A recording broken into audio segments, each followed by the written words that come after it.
চলুন ঘরটাকে একটু সাজিয়ে নিয়ে সন্ধ্যার দিকে যাব মায়ের বাড়িতে। গুড মর্নিং বন্ধুরা, কেমন আছো সবাই? আশা করছি অনেক ভালো আছো, সুস্থ আছো, আর আমিও ভালো আছি। তো চলো তোমাদেরকে সঙ্গে নিয়ে আমি আমার একটি নতুন ব্লগ শুরু করছি। আর আমার ভিডিও যদি তোমাদের ভালো লাগে তাহলে চ্যানেলটি সাবস্ক্রাইব করে একটি লাইক দিয়ে পাশে থেকো। তোমরা যারা আমার আগের ব্লগটা দেখেছো তারা অবশ্যই করে জানবে যে কিছু জিনিস আমি কিনতে গিয়েছিলাম গিফটের দোকানে। তো চলো কী নিয়ে আসলাম সেটাও তোমাদেরকে দেখানো হয়ে যাবে। আর ভাবলাম একটু ঘরটাকেও বেশ ভালো করে সুন্দর করে সাজিয়ে নিই। কেনর আগে না আমি বেশ ভালো করে সবটা ক্লিন করে নিচ্ছিলাম, আর বিছানাটাও বেশ টান টান করে পাতা হয়ে গেছে। আর এদিকে আর কি ঝাঁট দিয়ে বেশ ভালোভাবে পরিষ্কার করে নিচ্ছি যে নোংরাগুলো ছিল। আর ঘরটা যদি অগোছালো থাকে একদমই কিন্তু ভালো লাগে না দেখতে। তো চলো এগুলো মোটামুটি ঝাঁট দিয়ে পরিষ্কার করা সব কিছু হয়ে গেছে আমার। তো চলো গাছ দুটো এখন একটু জল দিয়ে দেব।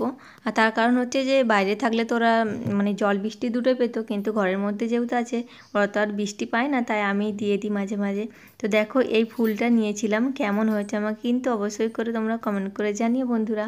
আর এই টবটা তো আমি আগে থেকেই কিনে রেখেছিলাম, তোমরা দেখেও ছিলে। আর এর মধ্যে আছে হচ্ছে একটা ফ্লাওয়ার বক্স, এই যে হোয়াইট কালারের আর ব্ল্যাক আর অরেঞ্জ দিয়ে একটু করা মেনু করা আছে। তো কেমন লাগছে অবশ্যই করে কিন্তু কমেন্ট করে জানিও আমাকে।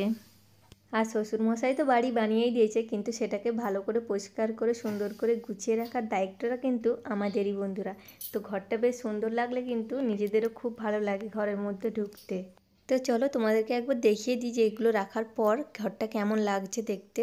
আর এই ফুলটার কালারটা কিন্তু বেশ সুন্দর, দারুণ, মানে খুব সুন্দর লাগছিল। অরেঞ্জ কালার আর ইয়েলোর মধ্যে আছে, আর গ্রিন। আর এদিকটাতেই দেখতে পাচ্ছ তোমরা এই টবটাও কিন্তু বেশ ভালোই লাগছিল আমার। তো তোমাদের কেমন লাগছে জানিও বন্ধুরা, কমেন্ট করতে কিন্তু একদম ভুলো না। আর এই টপিকগুলো না তোমাদের দাদাভাই আর কি ফুটবল খেলতে যায়, ক্রিকেট খেলতে যায়, সেখান থেকে আর কি নিয়ে এসছে। আরও অনেক রয়েছে কিন্তু সেগুলো হচ্ছে যে সব বাইরের দিকে রেখে দিয়ে আসছে, এই কয়েকটা মোটামুটি ও রেখেছে। তো চলো কেমন লাগছে অবশ্যই কমেন্ট করে জানিও।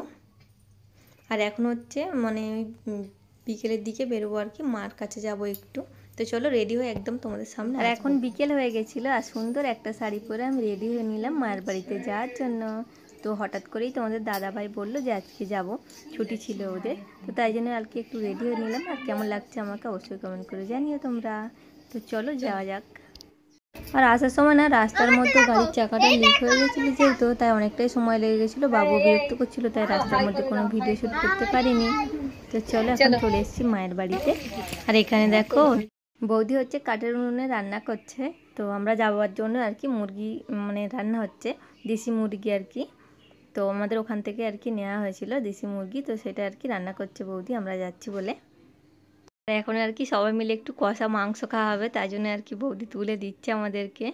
আর এই যে দেখো এখন একটু রাত্রি হয়ে গেছে, আর বাবু হচ্ছে ঘরের মধ্যে খেলছে আর কি। আমার একটা ভাইপো ছিল, ওর সঙ্গে আর কি খেলছিল।